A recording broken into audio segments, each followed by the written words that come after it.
2026-27 मध्ये ज्याही विद्यार्थ्यांना बी.एड करायचं असेल तर आता सी.ई.टीची साईड आहे, या साईडवर आता 2026-27चे ऑप्शन उपलब्ध झालेले आहे आणि यामध्ये काही ज्या सी.ई.टी होत्या ह्या आता सुरूसुद्धा झालेल्या आहे आणि सी.ई.टी सुरू झाल्यानंतर सी.ई.टीचा फॉर्म भरण्यासाठी तुम्हाला फक्त 15 दिवसांची मुदत देण्यात येणार आहे।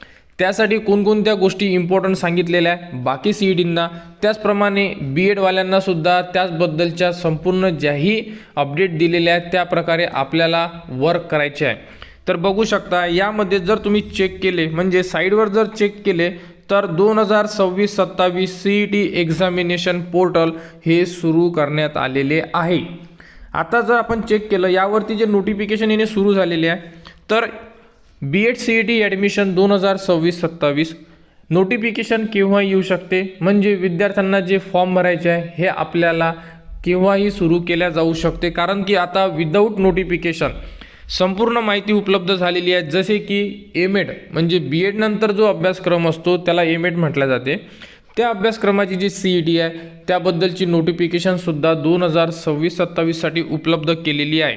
तर एम.एड करणाऱ्या विद्यार्थ्यांना सी.ई.टी सेलकडून कोणकोणती नोटिफिकेशन दिलेली आहे बघू शकता। तर अशाबद्दल ही एक नोटिफिकेशन आहे, ही बी.एडची नोटिफिकेशन नाही आहे, ही एम.एडची आहे। या आधारे आपण चेक करणार आहे की यांना सी.ई.टी डिपार्टमेंटनी काय सांगितलेलं आहे, त्याचप्रमाणे बी.एडच्या विद्यार्थ्यांना सुद्धा आपले डॉक्युमेंट्स आहे किंवा काही जी नवीन अपडेट आलेली असेल त्या प्रकारे रेडी राहावं लागेल, त्यासाठी हा व्हिडिओ बनवण्यात येत आहे। सी.ई.टीचे फॉर्म केव्हाही सुरू केले जाऊ शकतात, जसे की एम.एडचे फॉर्म कधी सुरू होणार हे न सांगता सुरू केलेले आहे, त्याचप्रमाणे बी.एडचे फॉर्मसुद्धा सुरू होणार। आणि भरपूर विद्यार्थी असे असेल की जे विचारत आहे की बी.एड 1 वर्षाचा आहे की 2 वर्षाचा आहे, बी.एड अजूनही 2च वर्षाचं आहे।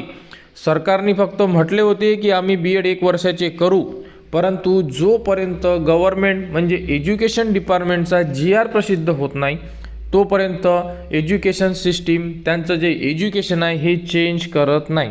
त्यामुळे लक्षात असू द्या की जोपर्यंत जी.आर येत नाही तोपर्यंत बी.एड हे 2च वर्षाचं असणार आहे। आणि जर आपण चेक केलं एम.एड सी.ई.टी जर बघितली तर बघा 5/1 पासून सुरू झालेली आहे, म्हणजे कालपासून सुरू झालेली आहे आणि 20 तारखेपर्यंत फॉर्म भरावा लागेल। फक्त 15 दिवसाचा कालावधी देण्यात आलेला आहे, तुम्हाला सुद्धा 15 दिवसाचाच कालावधी देण्यात येणार फॉर्म भरण्यासाठी। आणि यांची जी एक्झाम डेट आहे सुद्धा देण्यात आलेली आहे, हे एम.एडचं आहे।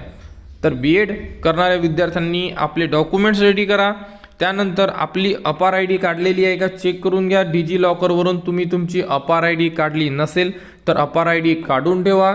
तुम्हाला वेळोवेळी आपल्या चॅनलवर संपूर्ण अपडेट देण्यात येणार फॉर्म भरण्यापासून तर ॲडमिशनपर्यंत। तर बी.एड ॲडमिशनची नवीन जी अपडेट आहे ही लवकरच उपलब्ध केली जाणार। अपडेट आल्यानंतर फॉर्म भरण्याचा व्हिडिओ A to Z माहिती तुम्हाला आपल्या चॅनलवर देण्यात येणार, त्यासाठी आपल्या चॅनलच्या कनेक्टमध्ये राहा, चॅनलला सबस्क्राईब करा व हा व्हिडिओ इतरांपर्यंत शेअर करा।